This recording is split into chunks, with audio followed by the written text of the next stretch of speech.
Hello guys, welcome back to CMA with Keval Darji और मैं हूं आपका केवल दर्जी। और आज हम स्टार्ट करने वाले चैप्टर नंबर 5.7 जो कि आपका existing exit strategies for the fund houses. Okay, exit strategy for the fund houses. तो इस चैप्टर का मैं शॉर्ट में एक वर्ड में एक सेंटेंस में मैं बात करूं तो एक ही चीज है कि भाई लाइक इन्वेस्ट करने से पहले निकलने की सोचना। Okay, so it's called the exit strategy of the fund houses. Okay, कोई भी इन्वेस्टर होता है तो वो पैसे लगाने के बाद या तो उससे पहले वही सोच लेता है कि भाई इफ ये बिजनेस नहीं चला तो मैं मेरे पैसे कैसे रिकवर करवा सकता हूँ, या तो फिर मैं कैसे इस बिजनेस से एग्जिट कर सकता हूँ, मेरा शेयर लेके, मैंने जितना इन्वेस्ट किया उतना लेके। ओके, सो ये सारी चीजें इन्वेस्टर सोच लेता है, करता है। ओके, सो क्या क्या चीज होती है एग्जिट स्ट्रेटजी में, क्या एग्जिट स्ट्रेटजी यूज करता है एज ए इन्वेस्टर, तो वो सारी चीजें इस चैप्टर में हमको देखनी है। ओके, और मेन चीज क्या है कि भाई एक इंपॉर्टेंट चीज है कि जो हर इन्वेस्टर को सोचना है वो है आपको एग्जिट स्ट्रेटजी। लेकिन मतलब क्या होता है कि भाई इन्वेस्टर या तो फिर बिजनेस ओनर का प्लान कि अगर कल कोई सिचुएशन चेंज हो जाए तो पैसा कैसे निकालना है और अपने प्रॉफिट सिक्योर करना है। सिंपल शब्दों में बात करूं तो भाई एग्जिट स्ट्रेटजी एक रोड मैप है कि भाई कब और किस तरीके से इन्वेस्टर अपने इन्वेस्टमेंट से बाहर निकलेगा। ओके, सपोज करो कि भाई जब जोमेटो का आईपीओ, ये आपको पता है कि नहीं पता, बट मुझे ये चीज मुझे कोट करनी थी इसलिए मैं बता रहा हूँ। जब जोमेटो का जब आईपीओ आया था तो उसके अर्लियर इन्वेस्टर जैसे कि इन्फो एज थे। ओके, तो अपने उन्होंने क्या किया था भाई, अपने शेयर बेचकर भी निकल गए थे और ये उनका प्लान एग्जिस्ट था कि जहां उन्हें अपना प्रॉफिट मिल गया था। ओके, सो वो डिफाइन कैसे करते हैं, क्या करते हैं, वो उन पर डिपेंड करता है। वो आप जब बिजनेस में घुसोगे तब आपको पता चल जाएगा कि वो लोग कैसे सोचते, कैसे डील करते हैं। ओके, सो वही प्रैक्टिकल लाइफ है, यहाँ पे हम वो सारी चीजें नहीं पढ़ते। ओके, बट फिर भी आप खुद से भी सर्च कर सकते हो, खुद से देख सकते हो कौन से वो लोग रिसर्च करते हैं इन्वेस्टर के। ये उनको पता चल जाता है कि भाई मुझे कब पैसे निकाल लेना है। ठीक है, फिर दूसरा किसकी मैं बात करूँ तो हाउसिंग.com। ओके, सो भाई कंपनी जब चल रही नहीं, लाइक कंपनी चल नहीं रही थी। ओके, सो उन्होंने क्या किया भाई, उनके जो इन्वेस्टर थे ना उनका, उन्होंने अपना पैसा निकालने के लिए एसेट बेच दिया और एग्जिट कर लिया। ओके, सो ये सारी चीज पे होती रहती है। तो मैंने आपको दो केस बताए एग्जिट स्ट्रेटजी के, एक बताया जोमेटो और दूसरा बताया मैंने हाउसिंग.com में। ठीक है, चलो अब हम बात करते हैं अपने जो हमारी मॉड्यूल में क्या चीज पता है। सो ये पूरा इंट्रोडक्शन वाला पार्ट है, सो इसको अभी के लिए इसको स्किप कर दो। ओके, कोई इंपॉर्टेंट नहीं रखना है अपने एग्जामिनेशन पॉइंट ऑफ व्यू के लिए या तो फिर किसी भी चीज के लिए। मुझे जो बताना था एग्जिट स्ट्रेटजी क्या होता है, कैसे वर्क करता है, वो मैंने सिर्फ आपको प्रेजेंट कर दिया एज ए इंट्रो। अभी हम बात करते हैं डायरेक्ट 5.7.1 एग्जिट स्ट्रेटजीज क्या होती है। एग्जिट स्ट्रेटजीज के बारे में बात करेंगे। Okay, so exit strategies are plan execute by the business owner या तो investor या तो traders or venture capitalists to liquidate their position in the financial asset, okay, upon the meeting certain criteria. An exit plan is how the investor plans to get out from of an investment. Okay, कैसे वो लोग investment से like exit कर सकते हैं। Okay, सो पहली चीज आपको यहाँ पे एग्जिट प्लान में यूज टू क्या कर सकते हैं एग्जिट प्लान में। सो भाई पहली चीज की close down a non profitable business. Okay, close down a non profitable business. So इसमें क्या होता है। ओके, सो ये सारे पॉइंट्स आपको दिए गए। ओके, सो पहली चीज हमने बात की close down non profitable business. तो उसमें क्या बोल रहा है कि भाई ये पहली चीज की भाई ये सबसे पहला आपका एग्जिस्ट स्ट्रेटजी होता है। ओके, सो उसमें क्या होता है कि भाई जब बिजनेस प्रॉफिट नहीं कर रहा, लाइक नहीं कमा रहा है। ओके, सो अगर लॉसेस पे लॉसेस ही कर रहा है कोई भी बिजनेस, तो इन्वेस्टर बोलता है कि भाई अब और पैसा डालना उसके लिए वेस्ट हो जाएगा। सो बेटर है कि भाई बिजनेस को बंद कर दो और जो रिकवर हो सकता है वो ले लो। ओके, सो ये होता है आपका फर्स्ट स्ट्रेटजी कि भाई close down the non profitable business, जो पैसा ही नहीं कमा रहा है। ओके, सो आप ये कर सकते हो। फिर दूसरी चीज हमने बात करने वाले हैं एग्जीक्यूट एन इन्वेस्टमेंट और business venture when the profit objective are met. Execute an investment और business venture when the profit objective are met. Like क्या बोल रहा है कि भाई दूसरा केस में क्या बात कर रहा है कि भाई जो प्रॉफिट टारगेट ही अचीव हो गया है। ओके, सिर्फ क्या अचीव हुआ है अभी तक, प्रॉफिट टारगेट अचीव हो गया है और इन्वेस्टर सोचता है कि भाई अब हमने अपना डिजायर्ड रिटर्न कमा लिया है, तो अब निकल जाओ और सेफ साइड पे हम आप खेल रहे हो। ओके, सो ये चीज भी आप कर सकते हो। जैसे मैंने आपको इन्फो एज वाला चीज मैंने बताया पहले स्टार्टिंग में, जब जोमेटो का आईपी आ रहा था और अर्ली इन्वेस्टर जो उनका था। ओके, इन्फो एज, तो उन्होंने क्या किया कि भाई हम अपना प्रॉफिट हमने कमा लिया है तो सिक्योर करके हम निकल जाते हैं। ओके, सो ये चीज भी होता है। फिर थर्ड चीज क्या होता है कि भाई close down a business in the event of significant change in market condition.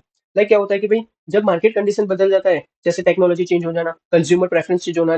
Okay, सो उस पे क्या होता है कि भाई आपका इकोनॉमिक क्राइसिस आ जाता है, तब इन्वेस्टर क्या करता है कि भाई एग्जिस्ट कर देता है। ओके, सपोज करो भी कोविड 19। ओके, सो कोविड 19 पे बहुत सारे रेस्टोरेंट और ट्रैवल स्टार्टअप ओके बंद हो गए क्योंकि मार्केट कंडीशन ही खत्म हो गई थी। इन्वेस्टर ने अपना पैसा असेट बेचकर या तो फिर स्टेक सेल करके भी निकल लिया था। ओके, सो ये चीज़ होता है, आपको शायद पता है कि नहीं, बट एक ब्लैकबेरी मोबाइल्स कंपनी थी, ओके? उसमें का उसका भी एक अच्छा एग्जांपल है कि जहाँ पे लाइक स्मार्टफ़ोन्स का मार्केट चेंज हुआ था और कंपनी गिर गई थी। सो इन्वेस्टर ने भी वहाँ से पैसा निकाल लिया था, एग्ज़िट कर दिया था, ओके? सो वो चीज़ भी एक थी ब्लैकबेरी कंपनी करके। फिर आता है आपका cell and investment or a company, sell and investment or a company, okay? So उसमें क्या होता है कि भाई पूरी कंपनी को बेच देना, मतलब जो भी इन्वेस्ट किया था उसको किसी बड़ी कंपनी को सेल कर दो और पैसा कमा लो और बाद में एग्जिट कर दो, ओके? सो ऐसा भी कर सकते हैं। फिर होता है sell an unsuccessful company to limit losses. Like क्या होता है, और यहाँ देखो ये सेल इन्वेस्टमेंट और कंपनी जो है, तो उसका मैंने एग्जांपल देता हूँ, पेयू करके है, पेयू, ओके? पेयू करके एक कंपनी है, उसने क्या किया था, बिल्डेस एक्वायर कर लिया। बिल्डेस, अब अभी कोई भी लाइक पेमेंट गेटवे पे आप जाओगे ना, तो वहाँ पे आपको एक ऑप्शन मिलता है। आपने शायद ऑनलाइन टिकट बुक की होगी, तो आपको जरूर पता होगा कि एक बिल्डेक्स करके एक आता है। फिर आपने हमारी आईसीएमआई की बात कर लेते हैं। आईसीएमआई का आप जब कुछ भी पेमेंट करना चाहते हो, लाइक वो एग्जामिनेशन फी हो या रजिस्ट्रेशन हो, तो वहाँ पे एक बिल्डेक्स करके लाइक में लास्ट में पेमेंट गेटवे का एक ऑप्शन रहता है, ओके? सो वो बिल्डेक्स, ओके, वो खरीद लिया, किसने? पेयू ने खरीद लिया, ओके, अक्वायर कर लिया पूरा का पूरा। सो इसमें भी फाउंडर और इन्वेस्टर का भी एग्जिट का मौका मिल गया, ठीक है? क्योंकि दूसरी कंपनी खरीद के ज्यादा पैसा उसको मिल गया, तो वो लोग एग्जिट कर लिया, जो मेन कंपनी में उन लोगों ने इन्वेस्टमेंट किया था। क्लियर? चलो आगे बात करते हैं, sell an unsuccessful company to the limited losses.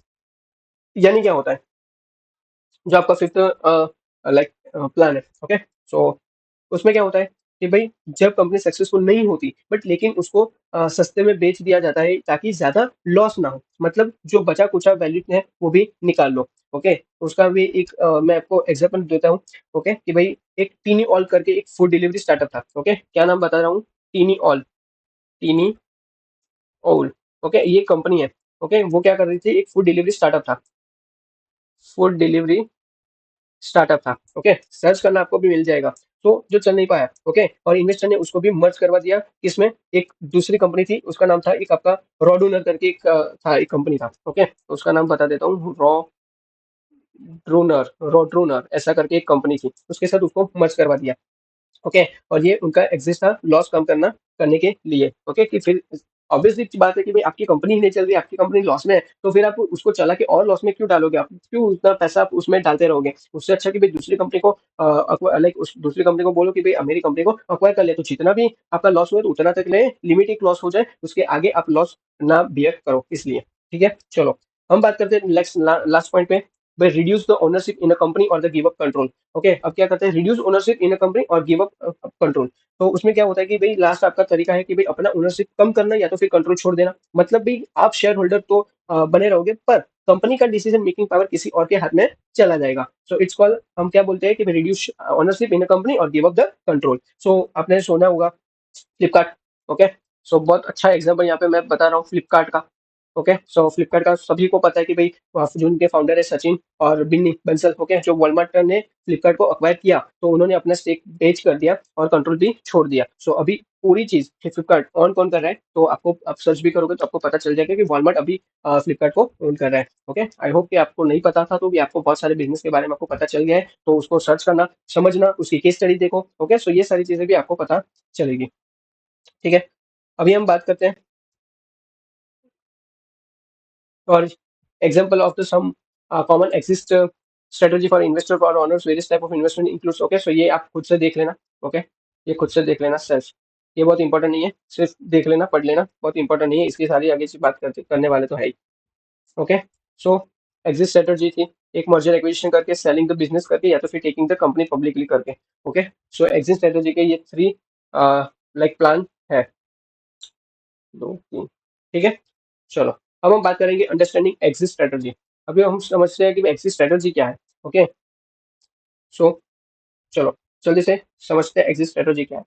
सो भाई an effective exit strategy should be the plan for every positive and negative contingency regardless of the type of investment trade or business venture। यानी क्या बोल रहा है कि भाई एक effective exit strategy हमेशा प्लान करनी चाहिए, ओके? चाहे वो सिचुएशन पॉजिटिव हो या तो फिर नेगेटिव हो, चाहे आपका इन्वेस्टमेंट हो, ट्रेड हो या तो फिर बिजनेस वेंचर हो, हर केस में आपको एक क्लियर एग्जिट प्लान होना जरूरी है। क्या पता कब चीज क्या हो जाए, ओके? लाइक कोविड-19, किसी को पता था कि भाई ऐसा आने वाला है? नहीं था पता। तो उस केस में भी आपको अपना एग्जिट प्लान आपको सोच के रखना है कि भाई वो पॉजिटिव सिचुएशन हो या नेगेटिव सिचुएशन हो, आपको सोच के रखना है कि मैं मुझे इसमें से मेरा पैसा कैसे निकाल लूं, ठीक है? तो वो आपको मेन चीज आपको करनी चाहिए। ओके। अभी यहाँ पे मैं एग्जांपल दूँ कि भाई जैसे आपने एक स्टार्टअप शुरू किया, अगर वो बहुत सक्सेसफुल हो गया, तो आप आईपीओ लाकर शेयर बेचकर पैसा कमा सकते हो। बट लेकिन अगर बिज़नेस ही फ्लॉप हो गया, तो भाई आप एक मर्जर या तो फिर एक्विजिशन का ऑप्शन लेकर अपना लाइक जो भी लॉस हुआ है, उसको क्या कर सकते हो, रिकवर कर पाओगे। ठीक है? सो वैसे भी आपको ऐसे प्लान बनाते रहने चाहिए। जस्ट 1 मिनट मैं पानी पी लेता हूँ। Okay, sorry. ओके, सो आगे बात करते हैं। This planning should be an integral part of the determining the risk associated with an investment, trade और बिजनेस वेंचर। यानी क्या बोल रहा है कि भाई ये प्लानिंग हमेशा एक इंटीग्रल यानी कि बहुत ही इंपॉर्टेंट, इंटीग्रल यानी बहुत ही इंपॉर्टेंट पार्ट होनी चाहिए कि भाई ताकि आपको अपने इन्वेस्टमेंट, ट्रेड या तो फिर बिजनेस का रिस्क का अंदाजा पहले से हो जाए। Okay. A business strategy is an entrepreneur strategy plan to sell their ownership in a company to investors or another company. Okay. यानी क्या बोल रहा है कि बिजनेस एग्जिट स्ट्रेटजी बेसिकली एक एंटरप्रेन्योर का प्लान होता है कि भाई जिसमें वो अपना ओनरशिप इन्वेस्टर्स, ओके, अपना ओनरशिप जो इन्वेस्टर्स या तो फिर किसी दूसरी कंपनी को बेच देता है। अपना जो ओनरशिप है वो किसी इन्वेस्टर को या तो फिर दूसरी कंपनी को क्या करता है, वो बेच देता है और पैसा मिलता ही वो एग्जिट कर देता है। ओके, सपोज करो कि भाई ओला का एक फाउंडर ने अपना कुछ स्टेक इन्वेस्टर को बेचा और उससे प्रॉफिट लिया। यही एक क्या होता है, एग्जिट स्ट्रेटजी होता है। Clear? Chalo. Exit strategy gives a business owner a way to reduce or liquidate their stake in a business, and if the business is successful, they make substantial profit. यानी क्या बोल रहा है कि भाई आपका एग्जिट स्ट्रेटजी जो है वो एक बिजनेस ओनर को एक रास्ता देती है भाई जिसमें वो अपना स्टेक यानी अपना जो हिस्सा रहता है कंपनी में, ओके, वो कम कर सकता है और या तो फिर बेच भी सकता है। अगर बिजनेस सक्सेसफुल होता है तो फिर इससे ओनर को क्या होता है कि भाई बड़ा प्रॉफिट मिलता है। ओके, बट उस तक उसका स्टॉक भी वहां पे रहना चाहिए, लाइक उसका शेयर जो हिस्सा है वो कंपनी में रहना चाहिए। सपोज करो बेच दिया तो फिर वो कंपनी आगे चल के ग्रुप ही होती है, तो वो दूसरे जिसको बेचे उसको ही फायदा होगा। ओके, सो वो सिंपल चीज है, तो उसमें कोई चीज नहीं है।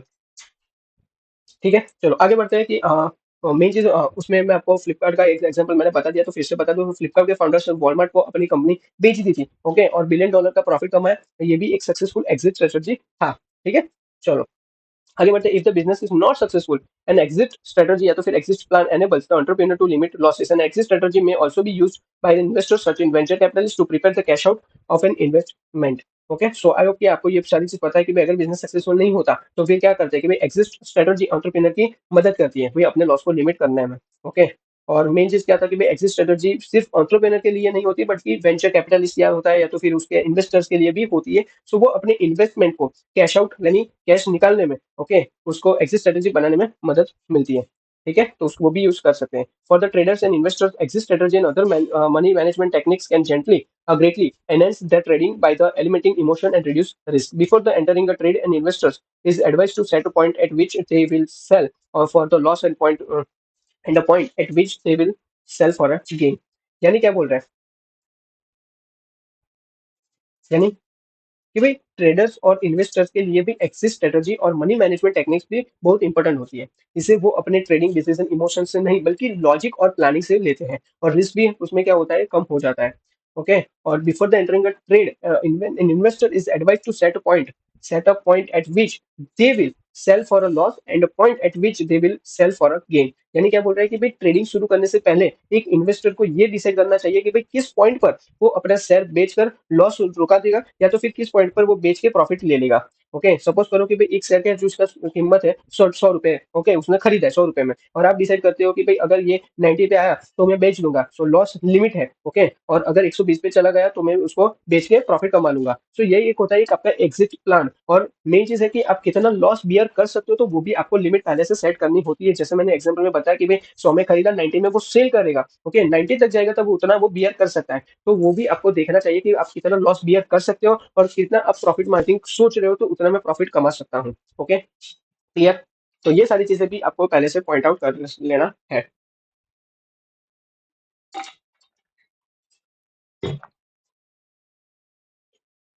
ओके, चलो अभी हम बात करते हैं 5.7.3 exit strategy for a startup. 17 minute अभी तक हो चुका है। Okay, exit plans are commonly used by the entrepreneur to sell the company that they founded.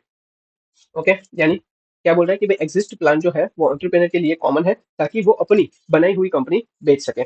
Entrepreneurs will typically develop an exit strategy before the going into the business because the choice of exit plan has a significant influence business development choice. यानी क्या बोल रहा है कि भाई entrepreneur business शुरू करने से पहले एक एग्जिट एग्जिट प्लान भी बना लेता है। ओके, क्योंकि भाई एग्जिट प्लान उनके बिजनेस के डेवलपमेंट डिसीजन पर भी बहुत बड़ा इंपैक्ट डालता है।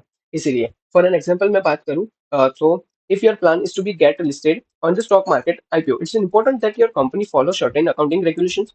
ओके, यानी जैसे अगर आपका प्लान है भाई IPO like stock market listing में का है, ओके, सो तो आपको कंपनी की accounting rules and regulations strictly follow करना पड़ता है। ओके, और उसमें क्या होता है कि भाई ज्यादा एंटरप्रेन्योर्स को बड़े कंपनी में रोल लेना, ओके, रोल लेना पसंद नहीं होता है, तो उनकी इंटरेस्ट सिर्फ नए स्टार्टअप्स बनाने में होती है, या तो फिर इसलिए एक वेल डिफाइंड एग्जिट प्लान भी उनकी मदद करता है कि भाई वो जल्दी अपने अगले प्रोजेक्ट पे ही मूव कर सके। Okay, so in addition most entrepreneur not interested in big company role and are only interested in the starting companies. Okay, so a well-defined exit plan help to entrepreneurs swiftly move on their next big project. Okay, so exit strategy for the startups के लिए कौन कौन सी exit strategy हो सकती है, तो उसमें हम देखने वाले फर्स्ट थिंग आपका initial public offer. So initially IPO. Okay, IPO. So IPO में क्या होता है, सो टाइप्स ऑफ आपका ये है। ओके, आपको क्वेश्चन पूछा जाए कि टाइप ऑफ एग्जिट स्ट्रेटजी क्या कौन सी है, type of exist exit strategies, तो उसमें आपको पहला आता है आईपीओ। ओके, सो देखते हैं क्या क्या चीज होता है।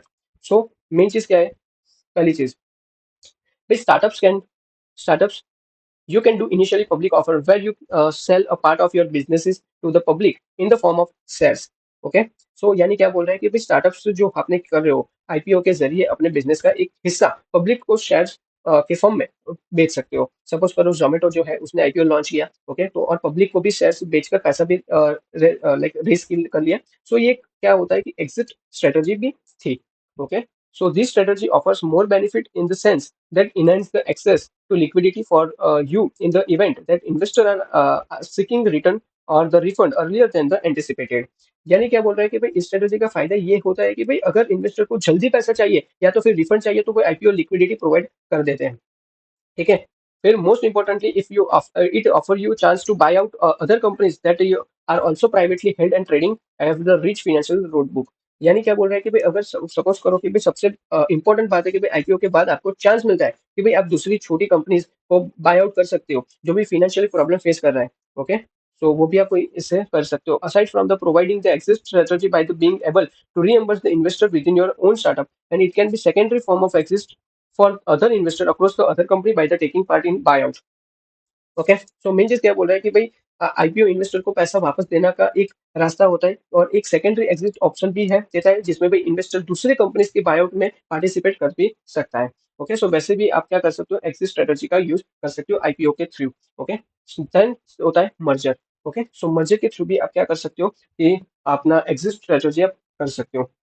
लाइक कैसे, तो भाई सपोज करो कि भाई एक और इंपॉर्टेंट कॉमन एग्जिट ऑप्शन क्या है आपके पास, मर्जर। ओके, सो उसमें क्या होता है कि भाई अगर आपकी company cash flow problem face कर रहा है तो आप दूसरी बड़ी कंपनी के साथ आप क्या कर सकते हो, मर्जर कर सकते हो। ओके, सो यहाँ पे मैं एक आपको एक अभी अभी देखो सारी चीजें मैं फिर से एक एक लाइक लाइन बाय लाइन नहीं बताऊंगा, डायरेक्ट चीज पे फोकस करूंगा और मेन चीज पे बात करेंगे। सो यहाँ पे एग्जांपल मैं दूंगा फूड पांडा। फूड पांडा। ओके, सो मेन चीज क्या था कि भाई ओला एंड फूड पांडा का आपको पता होगा केस। ओके, सो मेन चीज क्या किया था कि ओला ने फूड पांडा इंडिया को एक्वायर करके अपना बिजनेस एक्सपेंड किया था। ओके, और ये एक मर्जर एक्विजिशन एग्जिट स्ट्रेटजी का भी एग्जांपल है। सो ये एक आपको याद रखना है, ओला एंड फूड पांडा। ओके, ओला ने एक्वायर किया था फूड पांडा को।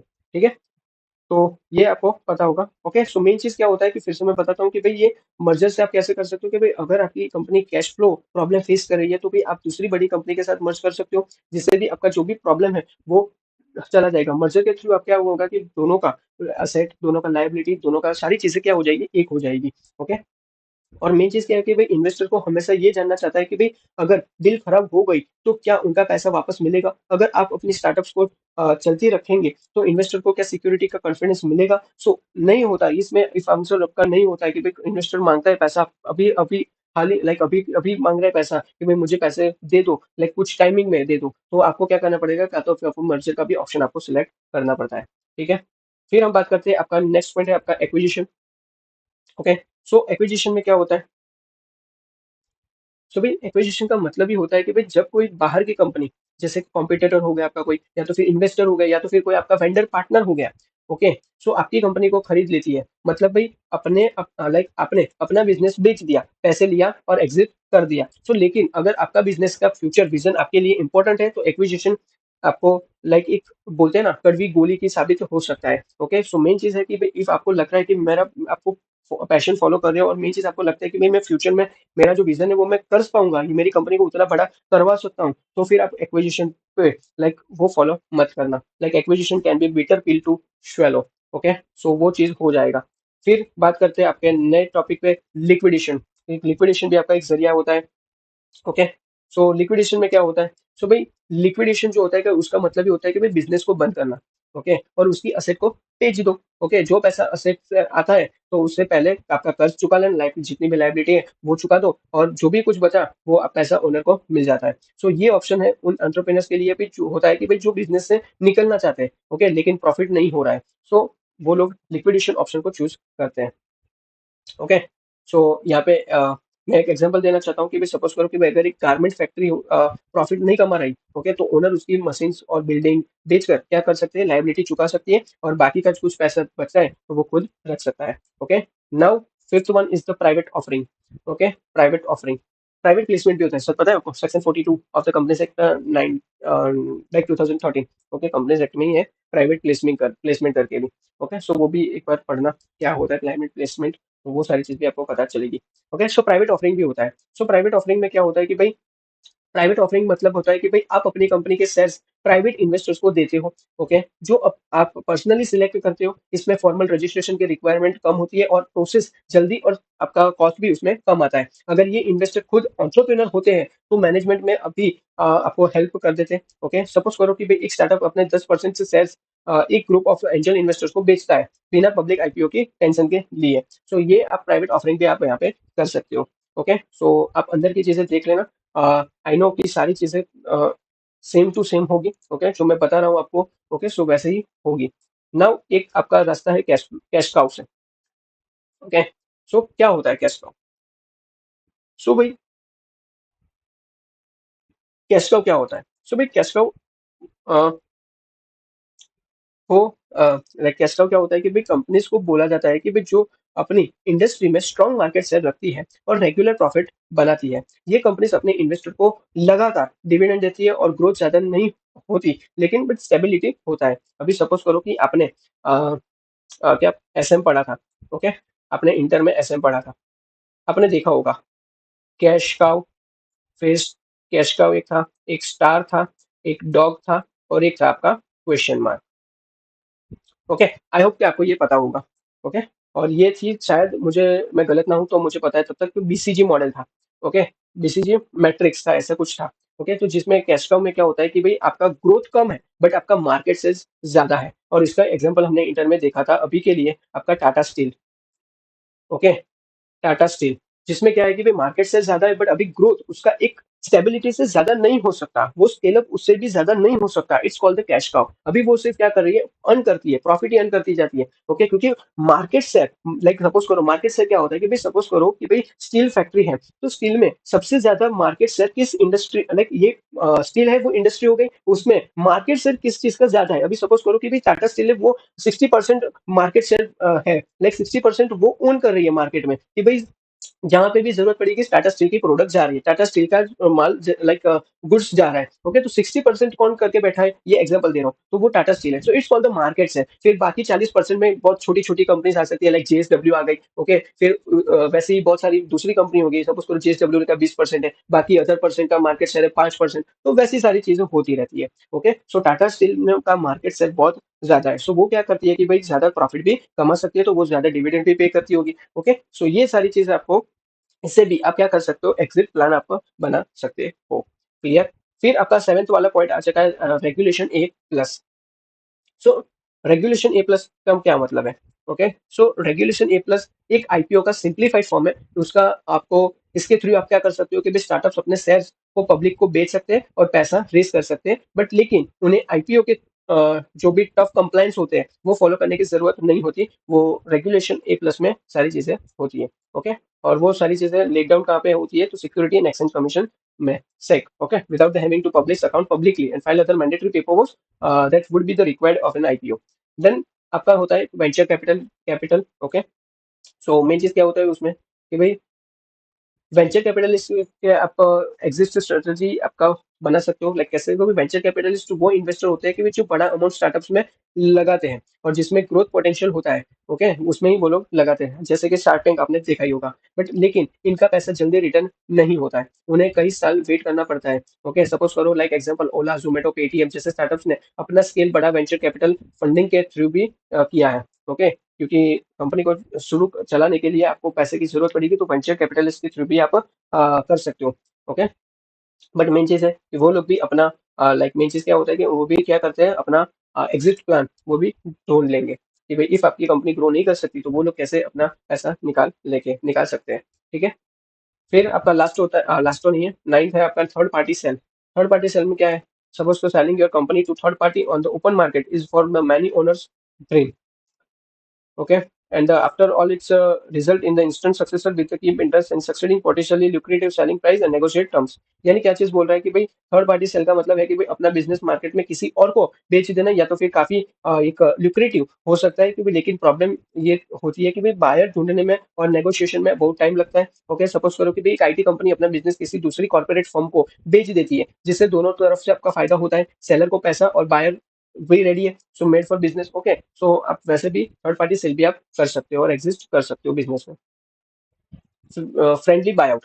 Okay, friendly bye out. सो फ्रेंडली बायआउट में क्या होता है कि भाई फ्रेंडली बायआउट का मतलब है कि भाई जब ओनर रिटायर होना चाहता है या तो फिर एग्जिट प्लान एग्जीक्यूट करना चाहता है, तो भाई तो बिजनेस जो है वो फैमिली के लाइक जो भी उनके आगे की जनरेशन जो होती है, लाइक उसके उनके जो भी चला रहे थे उनके बच्चे होंगे। ओके, तो उनको क्या करते हैं कि भाई या तो फिर क्लोज फ्रेंड हो सकते हैं। ओके, तो उनको क्या बोलते हैं, उनको बिठा देते हैं और बेच देते मीन्स कि उनके नाम पे सारी चीज कर देते हैं। लाइक रिलायंस रिलायंस में आप अभी देख रहे हो कि जो भी सारी चीज डिवीजन है वो अलग अलग उनके बच्चों के नाम कर दिया, लाइक ईसा अंबानी, फिर अनंत अंबानी और जो भी कोई है। ओके, सो मुझे नाम बहुत याद नहीं है, बट ठीक है, रिलायंस ने वो भी सेम चीज की है। ओके, फिर एक चीज सेम चीज की है वॉलमार्ट ने भी अपने सारी चीजें अपने जो सन डॉटर थे उनके नाम पे सारी चीज अलग अलग चीज में कर दिया है। ओके, सो ये होता है आपका friendly bye out.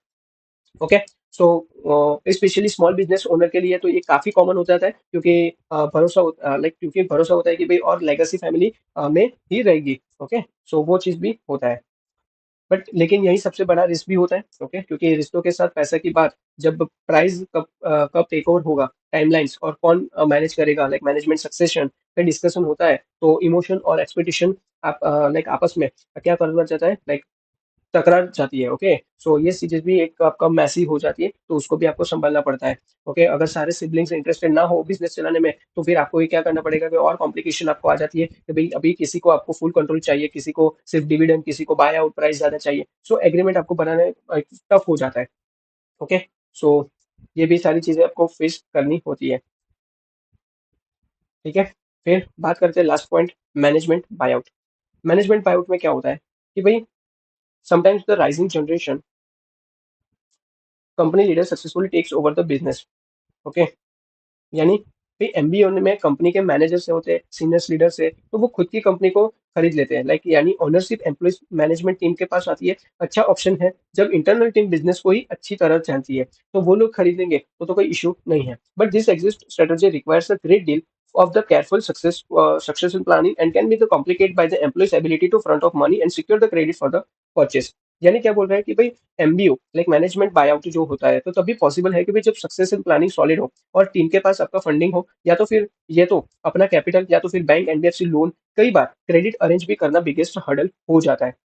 So there are the certain advantages to structuring the sale over time, and but if one of the involved the parties wants to back out, the financing can be fraud। यानी क्या बोल रहा है कि भाई अभी suppose करो कि डील को इंस्टॉलमेंट या तो फिर अनआउट में स्ट्रक्चर करने के फायदे हैं, लाइक कैश बर्डन कम हो जाता है। लेकिन अगर बीच में कोई पार्टी बैकआउट करना चाहे, ओके, यानी पीछा हटना चाहे, तो फाइनेंसिंग तो टूट सकता है। But so legal clauses clear भी होने चाहिए, like default securities, caps in rights, okay etcetera. ये सारे डिफॉल्ट केस भी आपके क्या लाइक लीगल क्लोजेस जो है वो भी क्लियर होने चाहिए। ओके, और यहाँ पे आपका जो स्ट्रेटजी है एग्जिस्ट प्लान की, ओके, एग्जिस्ट करने के लिए, तो ये आपकी स्ट्रेटजी हमने देख ली है। टोटल 11 स्ट्रेटजी थी। अभी लास्ट पॉइंट आपका बचा है importance of an exit plan. Okay, क्या इंपॉर्टेंस है एग्जिट प्लान बनाने के लिए का? ओके, तो वो भी देख लेते हैं। तो इट में सीम counter intuitive for the business owner to develop the exit strategy. For example, if you are an e-commerce business owner with increasing revenue, why would you want to exit your company? Okay, so main चीज क्या बोल रहे हैं कि भाई कई owner सोचते हैं कि भाई बिजनेस तो ग्रो कर रहा है, एग्जिट प्लान की क्या जरूरत। पर सच ये है कि भाई best time to plan exit is when things are goods. Okay, तब आपके पास ऑप्शन होते हैं कि भाई वैल्यूएशन अच्छी मिल रही है, आपके इमोशनली रस्ट नहीं होते हैं। ओके, तो ये एक अच्छा पॉइंट होता है कि जहाँ पे आप एग्जिट प्लान आप क्रिएट कर दो। In fact it is the important to consider an exit plan even if you do not intend to sell your company immediately. यानी कि भाई चाहे आप अभी बेचने का प्लान ना रखते हैं, बट एग्जिट रोड मैप आपको रेडी रखना स्मार्ट मूव है, क्योंकि लाइफ हो या तो फिर बिजनेस, उसमें अनसर्टेनिटी होती रहती है। सो एक रेडी प्लान आपके रिस्क को कम करता है और नेगोशिएशन पावर को बढ़ा देता है। ओके, सो ये चीज बहुत इंपॉर्टेंट है फॉर लाइफ पर्सपेक्टिव से और हमारे बिजनेस पर्सपेक्टिव दोनों से। ठीक है, ये तो वो हमने कवर कर लिया है। ओके, अपन डायरेक्ट बात करेंगे एग्जाम्पल की। सो फर्स्ट थिंग है आपका पर्सनल हेल्थ इश्यू और द फैमिली क्राइसिस। यानी क्या होता है कि भाई कभी कभी जिंदगी में ऐसे प्रॉब्लम्स आ जाते हैं कि भाई जैसे बीमारी, एक्सीडेंट या तो फिर फैमिली क्राइसिस, जिनके वजह से बिजनेस आपको चलाना मुश्किल हो जाता है। अगर आप बीमार हो जाए या तो फिर किसी फैमिली मेंबर की तबीयत खराब हो तो आपका ध्यान बिजनेस पर नहीं रहेगा। ऐसे टाइम पर अगर आपके अपने पहले से एग्जिट प्लान बनाया है तो बिजनेस स्मूथली आपका चल सकता है। सपोज करो कि मान लीजिए कि भी बिजनेस का मालिक हॉस्पिटल में एडमिट हो गया, अगर उसने पहले से ही किसी को जिम्मेदारी दी होती तो बिजनेस रुकता नहीं। सेकेंड थिंग, उसका एन इकोनॉमिक्स क्राइसिस, यानी क्या होता है कि मार्केट कभी भी गिर सकता है, रिसेशन आ सकता है। ओके, रिसेशन यानी मंदी, पता है वो तो, आई होप सो आपको पता ही होगा। ओके, या तो फिर किसी वजह से आपकी डिमांड गिर सकती है। सो अगर बिजनेस चलाना मुश्किल हो जाए ड्यू टू द लॉस या तो market crash, to exit plan आपको हेल्प करता है कि भाई सही डिसीजन लेने में, जैसे बिजनेस टेम्पररी बंद करना या तो फिर किसी और को बेचना। अभी सपोज करो कोविड-19 का टाइम पर जिन लोगों ने पहले से प्लानिंग की थी, ओके, तो उन्होंने लॉस कंट्रोल किया या तो फिर नया बिजनेस मॉडल पे शिफ्ट हो गए। ओके, थर्ड वन इज आपका है अनएक्सपेक्टेड ऑफर। अभी सपोज करो कि कभी-कभी कोई बड़ी कंपनी या तो फिर इन्वेस्टमेंट आपको इन्वेस्टर आपको क्या करता है, ऑफर देता है कि भई वो आपका बिज़नेस खरीदना चाहता है और अचानक किसी से अच्छी ऑफर आए, तो अगर आप रेडी नहीं होंगे, तो कन्फ्यूज़न हो सकता है। बट लेकिन अगर आपने एग्ज़िट प्लान बनाया है, तो आप सोच समझ के फैसला ले सकते हैं। सो एग्ज़ाम्पल के लिए मैं बात करूँ तो भई किसी ने बोला आपका बिज़नेस 1 करोड़ में खरीदना चाहता हूँ, ओके? और आपने कहा अगर अपना बिज़नेस और अगर आपने बिज़नेस की वैल्यू पहले से डिसाइड की थी, पेमेंट तो नेगोशिएशन आसान हो जाता है। Okay, so and fourth one is last one, important for your exit plan. It is the clearly pre defined goal. यानी कि जब आपके पास एग्जिट प्लान होता है तो आपको बिजनेस का फ्यूचर क्लियर दिखता है। आपको पता होता है कि भाई आप बिजनेस कब तक चलाना चाहते हैं, किस लेवल तक ले जाना चाहते हैं और बाद में उसका क्या करना है। तो इससे आपकी प्लानिंग और स्ट्रेटेजी भी स्ट्रांग होती है। अगर आपने डिसाइड, लाइक एग्जांपल मैं दे रहा हूँ कि भाई अगर आपने डिसाइड किया कि भाई 10 साल बाद आप रिटायर करेंगे और बिजनेस अपने बेटे को देंगे, तो आप उससे अभी से ट्रेन करेंगे। ओके, सो ये है आपका पूरा एग्जिट प्लान। सो एग्जिट प्लान बनाना सिर्फ उन लोगों के लिए नहीं होता है कि भाई जो बिजनेस बेचना चाहते हैं। ओके, ये हर बिजनेस ओनर के लिए जरूरी है, चाहे वो बिजनेस छोटा हो या फिर बड़ा हो। ओके, क्योंकि ये आपको फ्यूचर प्रॉब्लम्स के लिए एक रेडी रखता है, जैसे कि हेल्थ इशू हो गया, लॉस या तो फिर सडनली ऑफर आपको मिल जाए। ओके, और जब जब आपको रेडी होते हो तो आप बेटर डिसीजन ले सकते हैं बिना टेंशन के। Okay, so I hope you understand this point. And अभी आपका 5.7 चैप्टर जो है, okay, just 1 minute. Okay, 5.7 chapter जो है वो यहाँ पे कंप्लीट होता है। सो मिलते हैं हम अगले लेक्चर में, ओके, नए चैप्टर के साथ। तब तक के लिए टाटा बाय बाय। ओके, और कुछ भी क्वेरी है तो आप कमेंट सेक्शन में भी पूछ सकते हैं। Okay, bye bye, thank you.